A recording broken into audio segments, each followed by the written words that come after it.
when I said to my daughter this morning that I was going to meet a real-life dragon, she was a little bit concerned for me. But we are really excited to be able to welcome Jenny Campbell to the studio. Hi, Jenny. Great to see you. Hello. I'll try not to breathe fire then. Yes, I know. I think I did need to explain a little bit of the context of that comment this morning. But it is great to see you, and I am slightly in awe. Dragon's Den has been one of those programmes that has inspired and challenged, and it's been great to watch over the years and in these last few years. I think you joined in 2017, is that correct? Yes, I did. I did my first series in 17 and second series in 18, so it was great fun. Great. Now, Jenny, for those that don't watch Dragon's Den or don't know your story, I just wonder whether maybe in the first part of this conversation you could just tell us who Jenny Campbell is and how you end up being with us today. Yeah, okay, so Jenny Campbell, I'm an ordinary girl from Manchester who happened to achieve some extraordinary things. I like to think through a lot of hard work, dedication, resilience will be a bit of a key theme today, and everybody needs a bit of luck as well, don't they? So I spent most of my life in a banking career, and then I managed to turn that into becoming an entrepreneur during the financial crisis, actually. And then since then, having sold my business, managed to get a seat on Dragon's Den. So entrepreneur turned angel investor. Okay, so as an entrepreneur, what does that mean in your context? How did you become an entrepreneur? What were the steps? What luck did you kind of get at that point? Yeah, I mean, first of all, when I was given the label entrepreneur, I always used to think, I'm not really an entrepreneur. I used to think of entrepreneurs being, young girls or boys starting a technology business in their bedroom or something.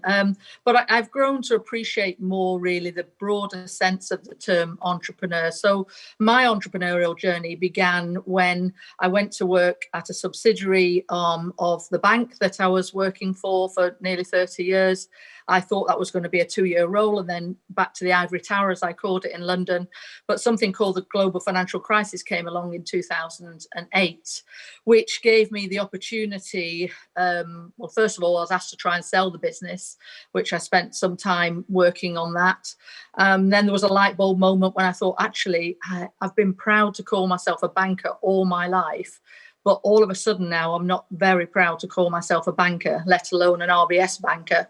And I love this little business that I'm working in. And why don't I and the management team think about buying it? So it was quite a sort of a startling thought at the time, but a light bulb moment. But that went, that progressed. It took about 18 months worth of negotiations and raising money, etc. But eventually we bought the business in 2010. And then, I didn't start the business, but I took a business that had been grown exponentially in its early years and was quite fundamentally broken by the time RBS bought it, and it needed a lot of reinvestment in it to repair it and scale it up. So I did all of that work and rebranded it, and then just took it to another level, both in the UK and in Europe. So I think I've probably earned my entrepreneurial badge. I'm absolutely sure you have, Jenny, no doubt about that.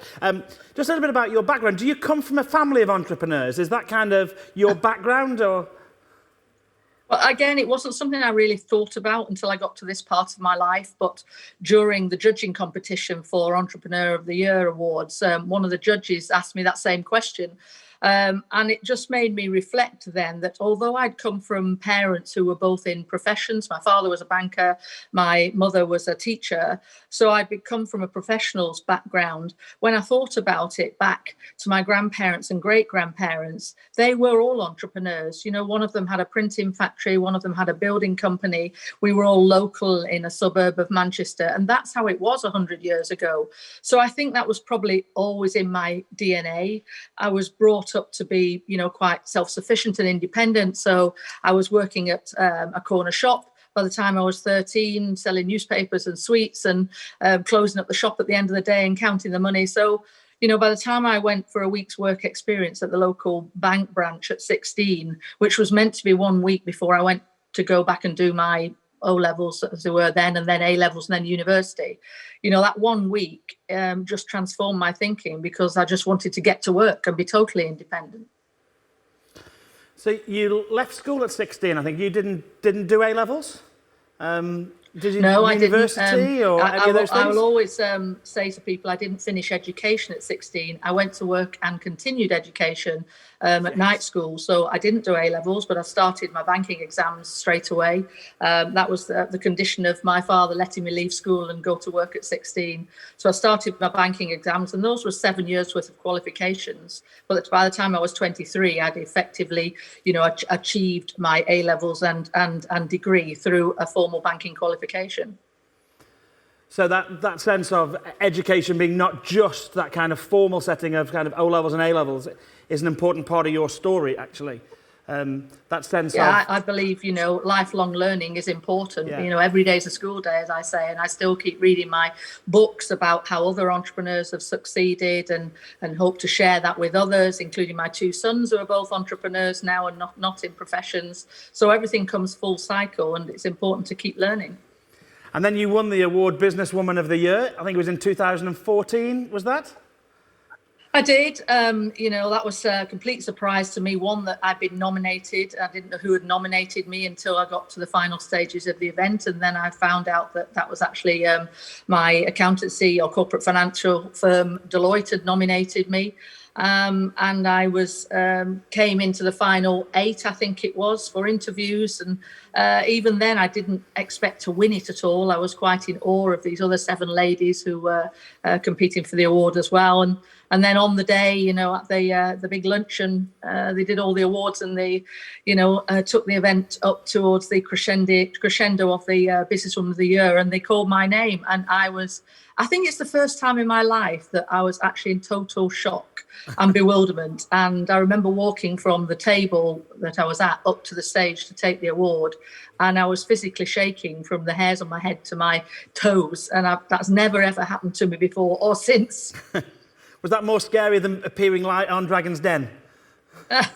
It was at the time, absolutely. I wasn't so nervous on Dragon's Den, really, because when people ask me, "Oh, how do you feel with the cameras on you?" I said, "Do you know, I don't really. The cameras are sort of all down one side, and the lift doors in front of you where the entrepreneurs are coming through." And I said, I just focus on those entrepreneurs coming through the door and think about what questions and conversations I'm going to have with them. And I kind of ignore the cameras and just get on with that conversation that I want to have with the entrepreneurs.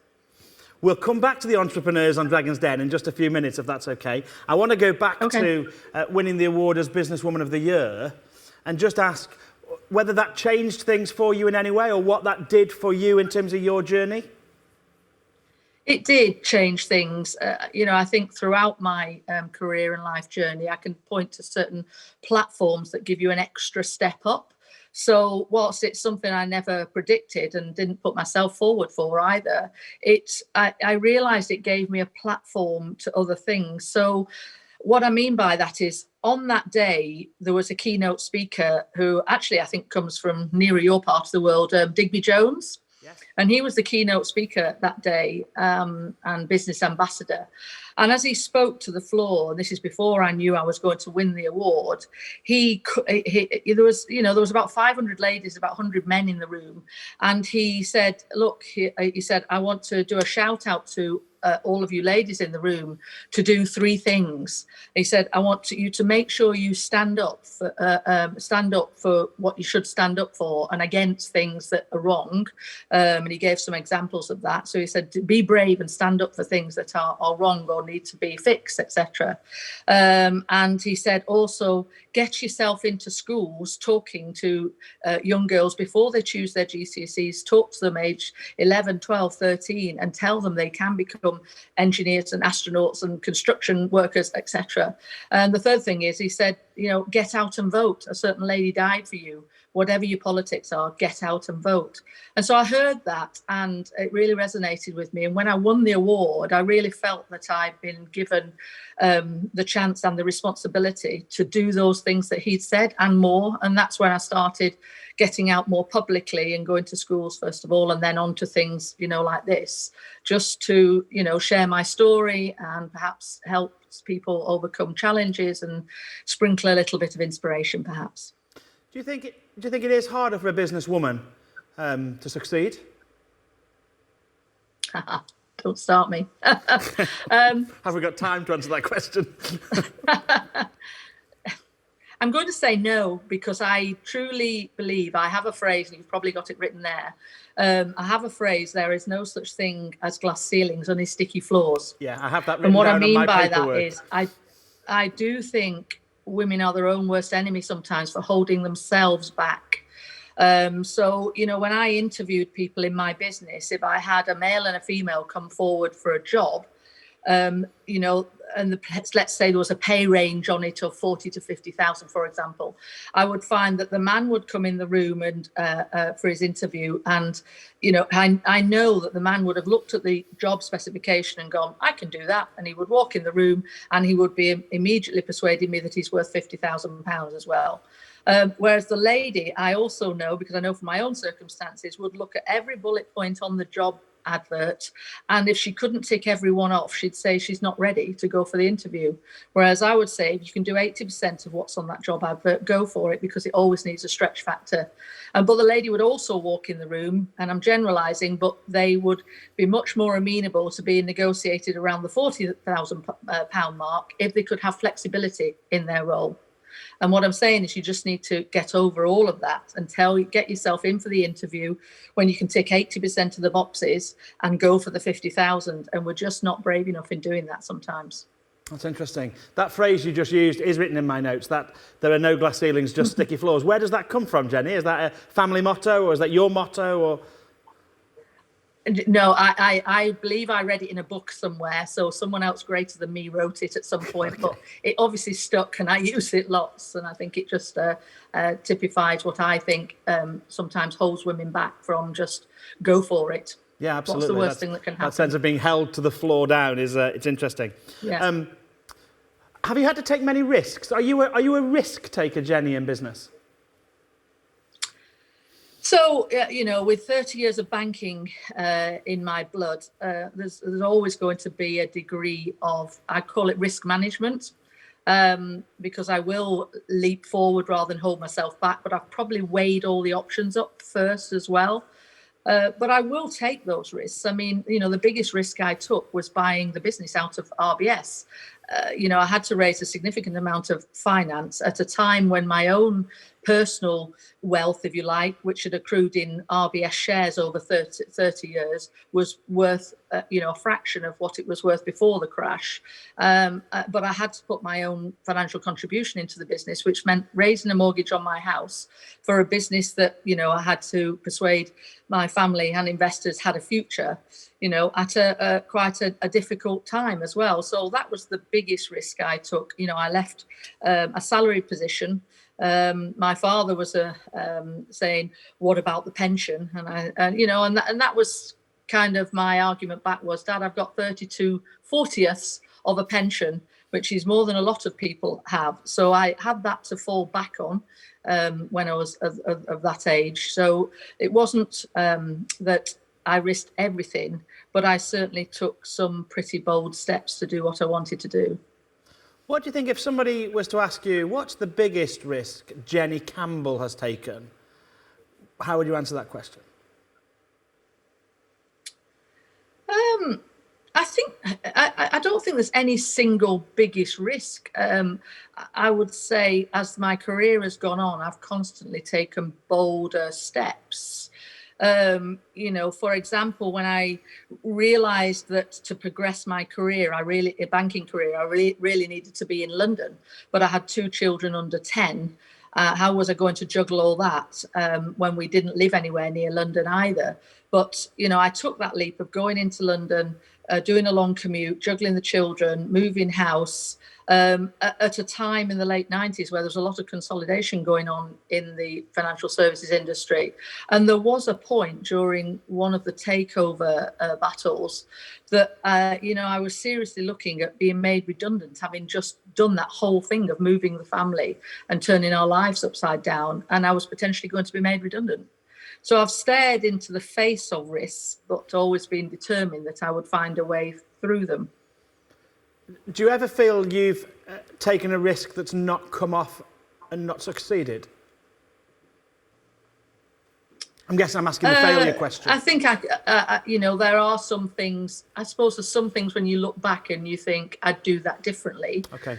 But then equally, at the end of the day, I see them as learning experiences as well. You know, if nobody's died or nobody's lost their health, you know, and nobody's you know, lost all their fortune, then, you know, we've all got a future. So, you know, I have taken risks, and sometimes they've not always worked out in the right way. I've made investments on Dragon's Den that have not turned out to be what I wanted them to be. But, you know, you have to invest in 10 and hope that three are going to give you a return. Let's just talk about Dragon's Den for a minute then. Let's talk about an investment you wish you'd invested in. What if you could go back over those series, what would be the one entrepreneur that came through you wished you'd managed to invest in that you didn't? Is there one? Well, you know, reflection's a wonderful thing, isn't it? Because I'm always going to pick one that you know, now we know has done well. Yeah. So even before my time, we'd all remember Reggie Sauce. You know, I think that was Peter's best investment, but I wasn't on at the time. If I go back to when I was on, there was certainly one I wanted at the time, but subsequently thought that was a close shave not to get probably. And you know, it was a drone business. I was very, very keen on this drone business. But the investor chose Peter over me, as often happens when people are wowed by brand. Yeah. So I didn't get the drone business. But 6 months later was when they had the issue with the security breaches at the airports. And that would have just been disastrous for that drone business. So what you want at the time, and then when you look back, what you wished you had or hadn't got are different things. I'm very happy with the investments that I came away with. What has been, of the investments you came away with, what have been the most successful? What's worked really well? What are you still involved with? So, I mean, the one that's delivered already for me and has been successful, but really because it was already, I wouldn't say because of me particularly, because I didn't have to do a lot before it achieved its own success, but Look After My Bills, which was the auto switching service. That was sold to Go Compare 10 months after Tej and I invested. So we'd really only just started work with them with a view to growing it before it was sold. And we probably didn't want to sell it for 2 or 3 years, but an offer came along that the entrepreneurs and the founders couldn't refuse. So that was sold within 10 months. And Tej and I, quite frankly, got a nice return on a fairly small investment within 10 months. So that was successful. The one I've got running at the moment that is certainly head and shoulders above any others in my stable is Didsbury Gin, which I love talking about because I love gin. So it's fun. It's fun having a product that you really like, and also working with 2 Mancunian entrepreneurs who are really fun to work with. But that's you know, that's doing really, really well in, you know, what is quite a crowded marketplace, but still there's a marketplace that's big enough for a lot of people. And one of the things I really admire about those guys is that through the crisis this year, they did adapt and pivot their business into hand sanitizer. And, you know, the hand sanitizer sales more than made up for the lost gin sales during that period. So, yeah, it's a very exciting business. I did wonder whether you'd come on with a gin and tonic this afternoon, Jenny. So. Well, it's a bit early. Is it? Otherwise, I might have been tempted. It's 5 o'clock somewhere. That's what I keep saying. Yeah, that is true. It's always gin. It's always gin time. What image would that send somewhere. if I had a gin and tonic in my hand at this time of the day? Interestingly, to hear you talk about how the business had to adapt to kind of maintain and succeed and thrive through the COVID period. How important is that sense of being able to adapt and be ready to adapt and change to climate and context? Well, it's massively important, and never have we seen that more than this year. You know, one of my sons is in the hospitality industry, 3 restaurants in London, and came home during the first lockdown or just after the first lockdown, and you know, for the first week had his head in his hands. But then, you know, the resilience and the vision shines through, and he's adapted his business to do takeaway.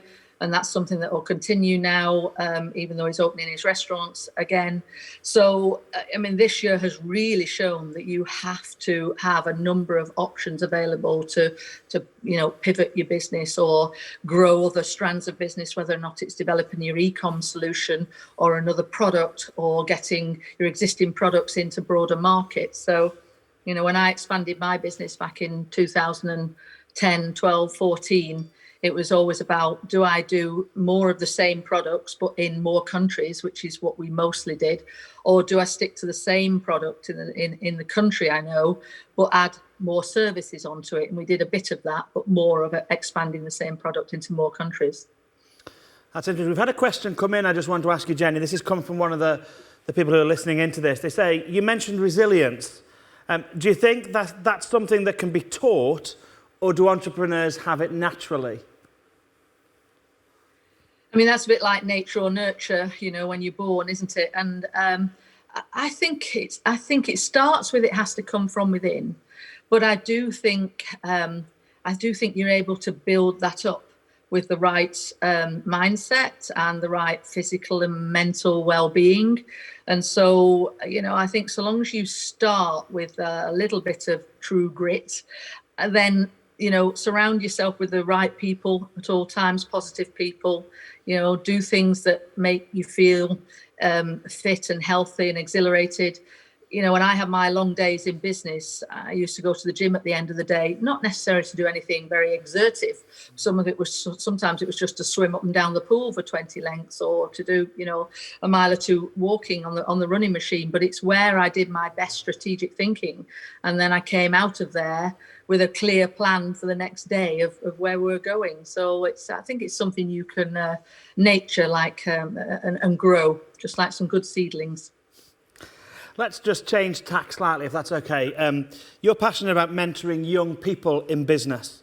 Just tell me a little bit more about that and where that comes from and how you do that.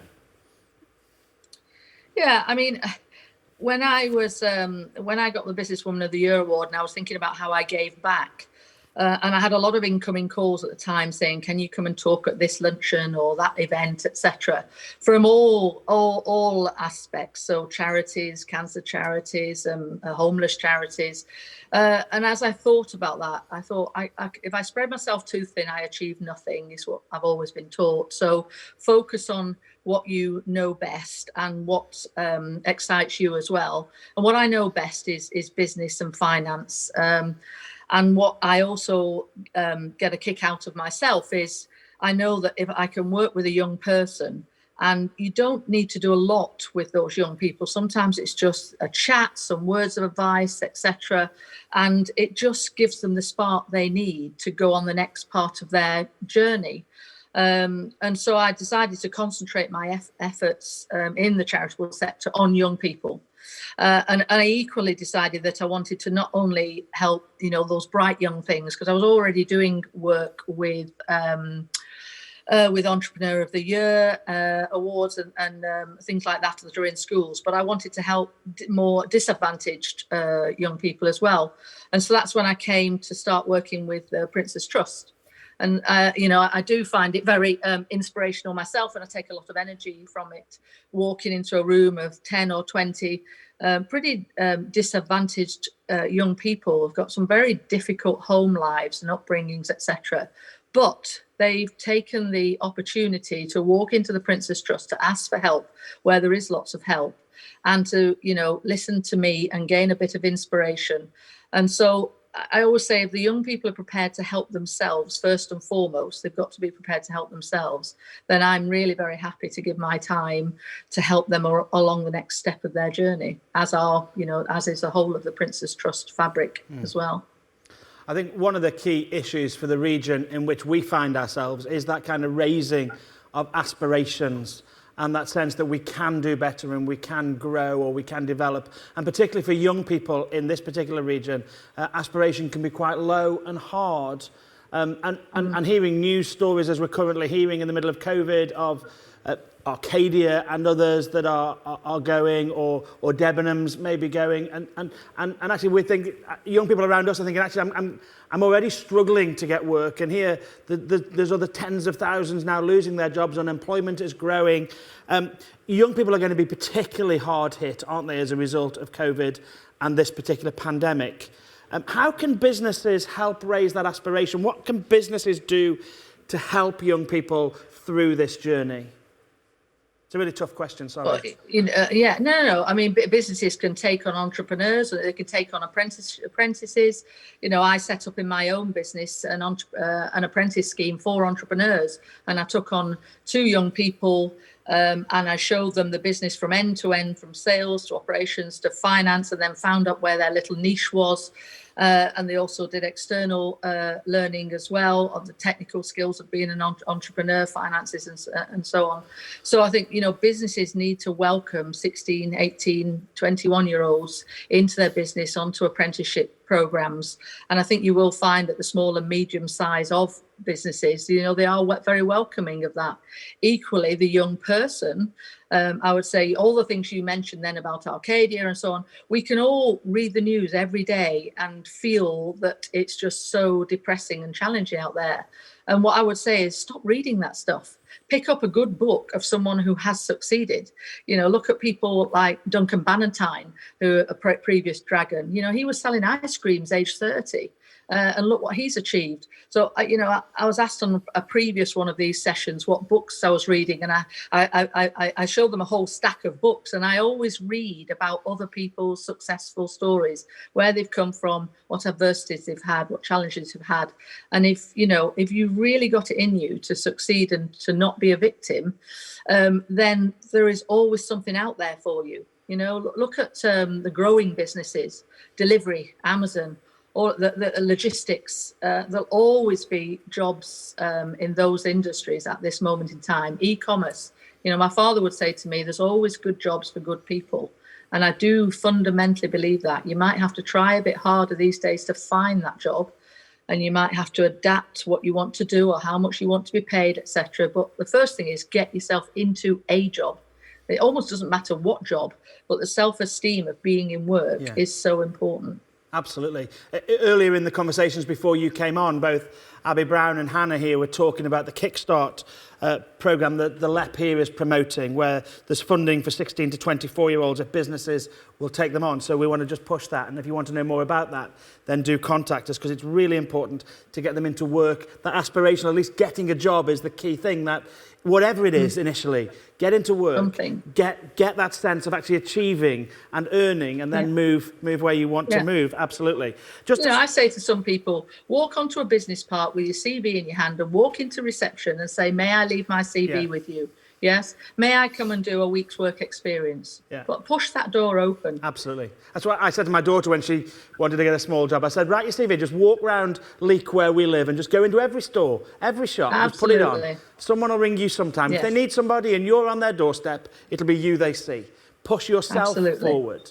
Absolutely. Yes, get away from behind that screen just saying I've sent 100 CVs over email. No, walk around and hand deliver 10.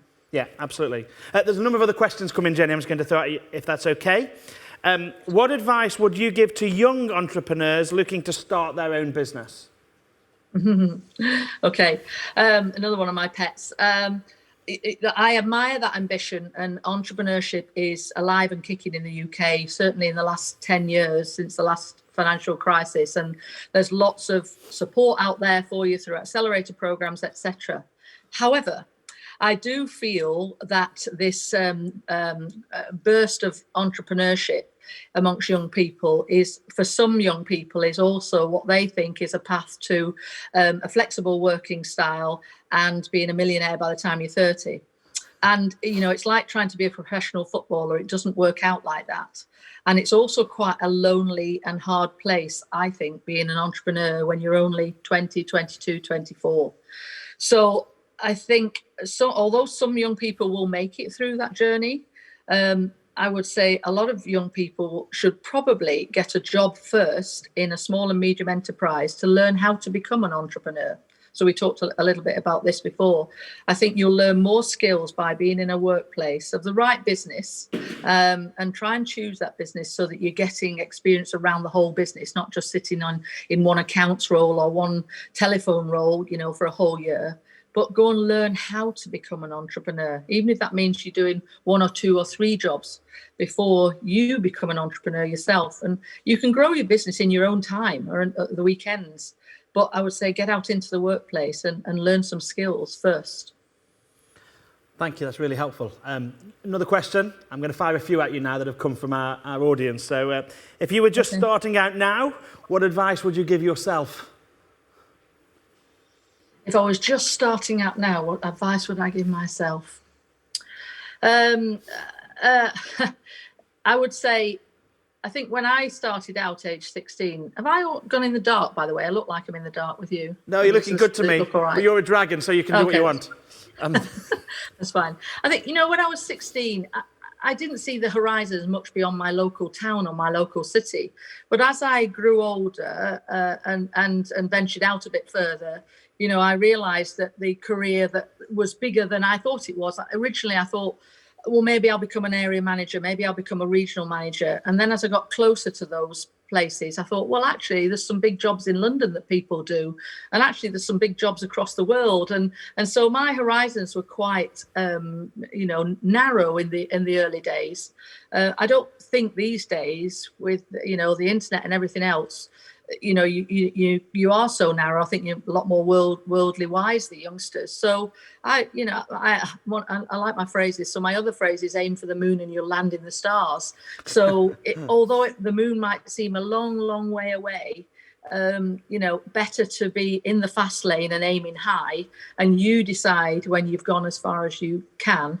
Otherwise, you find that life sort of escapes you, and all of a sudden you're 35, 45 and 55, and you're getting, I say to my 40-year-olds who come to me, or my 35-year-olds, by the time you've got to 40, it's a bit difficult to accelerate things at that age. You haven't got in the fast lane fast enough.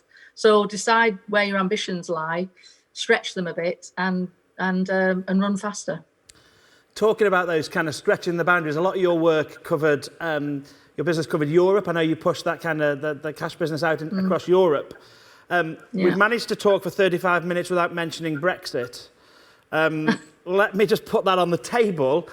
You've made investments abroad, including Europe. How will companies and entrepreneurs, I'll say this carefully, how will companies and entrepreneurs benefit from Brexit? Although you are asking me a question when I was a Remainer, but I was only a borderline Remainer.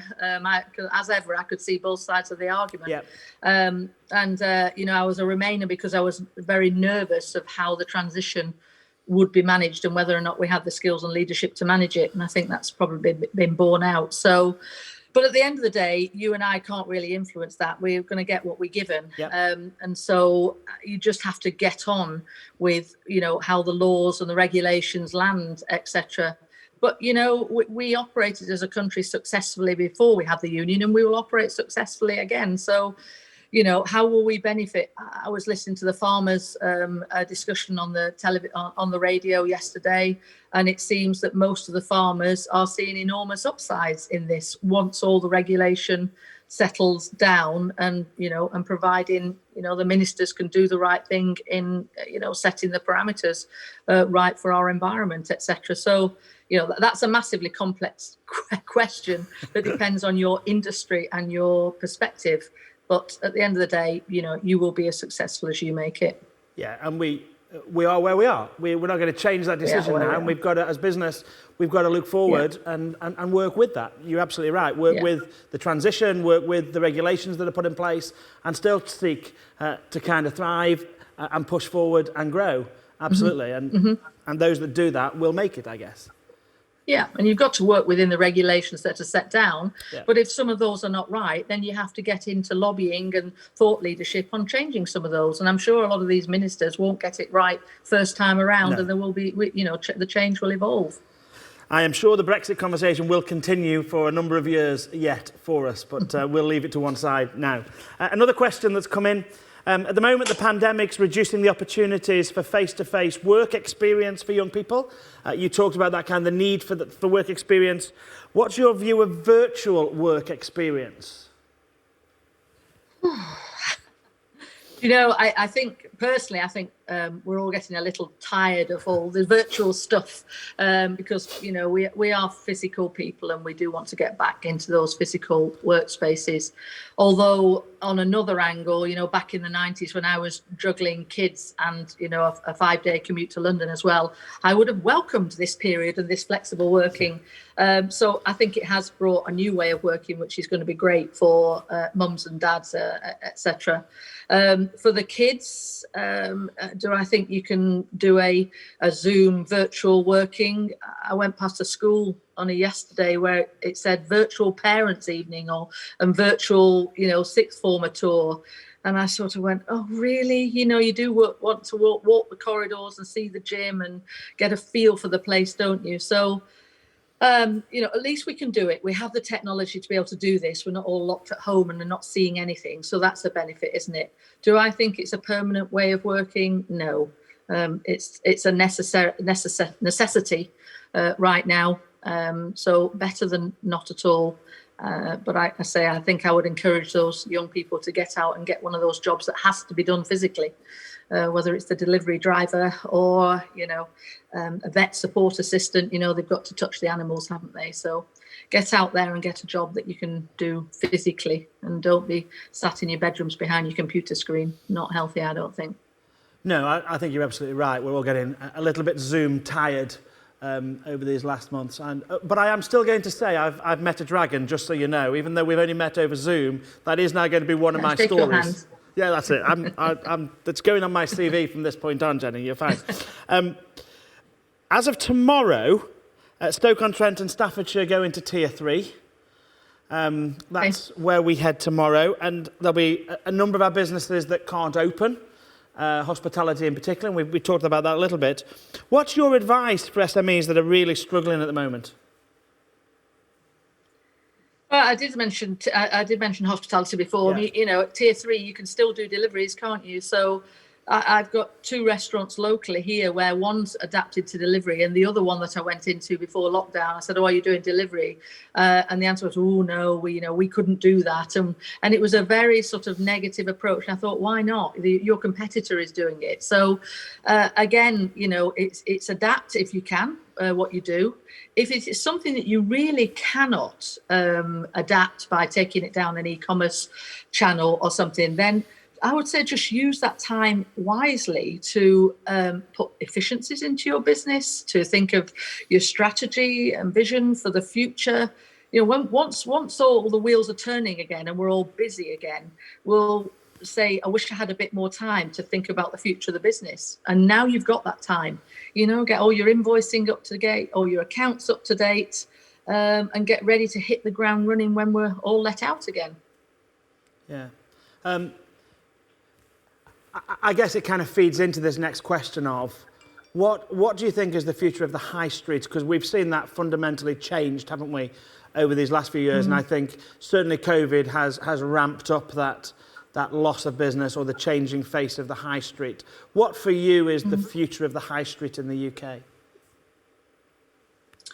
Well, I think the high streets will have a future.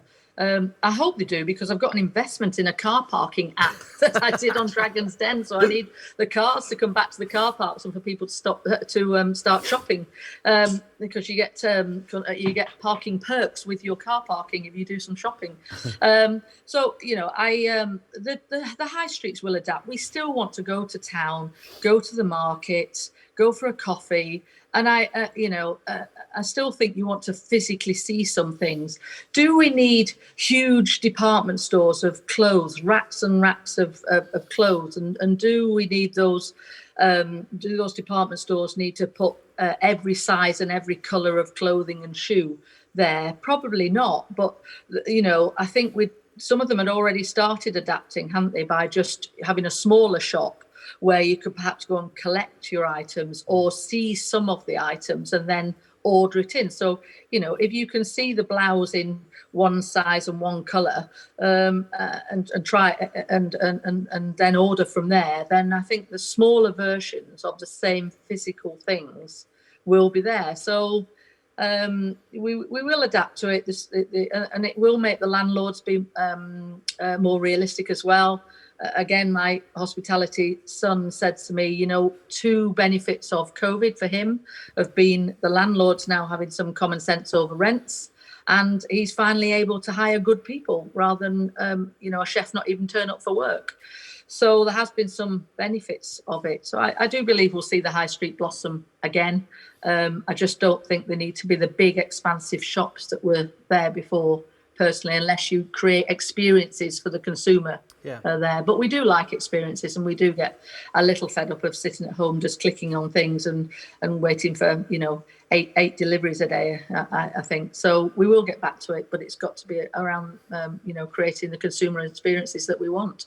Yes, I think there is a unique moment, isn't there, for those small businesses to really take hold in our high streets. If they've got something unique to offer. And I think it's also made people more and more want to shop local as well, more and more. Yes. But then the local businesses have got to adapt even better to that. You know, I went online the other day to try and buy all my doggy treats at the local pet store. Yeah. And as soon as I got to checkout, it was a £5.95 delivery for 2 or 3 miles down the road. You know, and I can get my Waitrose delivery, you know, free if I spend more than £40. Yeah. But I couldn't get my pet delivery from the local store if I spent more than £40, and I wasn't going to pay £6 delivery. So, yeah, I didn't complete the purchase. Well, my wife and I had a very similar conversation the other day. We tried to say, can we try and buy all of our Christmas presents within Leek where we live? Can we challenge ourselves to just use the stores that are there and shop locally for this Christmas? And that's going to be our challenge to ourselves, and we'll see whether we manage that, because we want to support that high street that's on our doorstep. We've got only just a couple of minutes left, Jenny, of our time. Okay. There's one question come in that I've not yet asked you. We have touched on this a little bit. Oh no, it's gone. It's a different question on my screen now. Okay, here we go. So this isn't the question I thought I was going to ask you, but here we go. It says, I work with people that struggle with mental illness. They're not naturally the business personality, but have skills that would be very useful. How do I help and support them? That's an important question. Yeah, you know, I've met a lot of people with mental illnesses and social, you know, social illnesses, if you want to put it that way. And I still think there are the right jobs for them. You know, I can give examples: music, hospitality, things like that. You know, it depends on the mental illness and what it is they thrive on versus what it is that exacerbates their mental illness. So again, the charities support this. It's about getting all people into work, you know, whether it's in the caring professions, but every individual will be different in this case to assess what it is they do well at and what it is, as I say, just exacerbates that illness. So it's about understanding those individuals and then finding those opportunities and finding people who are, when you're open with them about what the challenge is, that is not a barrier. In fact, that's something that they will embrace. Great, thank you. Final 2 questions. First of all, are you considering doing any more TV work in the future? I never say never. I never say never. They have for the first time, I think last season, had guest dragons on Dragon's Den, which they'd never done before. Because I think one of the dragons, Tuco, was off poorly for a couple of weeks, so they brought back. I'm trying to think who they brought back. Tell me who they brought back. Theo, didn't they? Theo Pathetus, didn't they?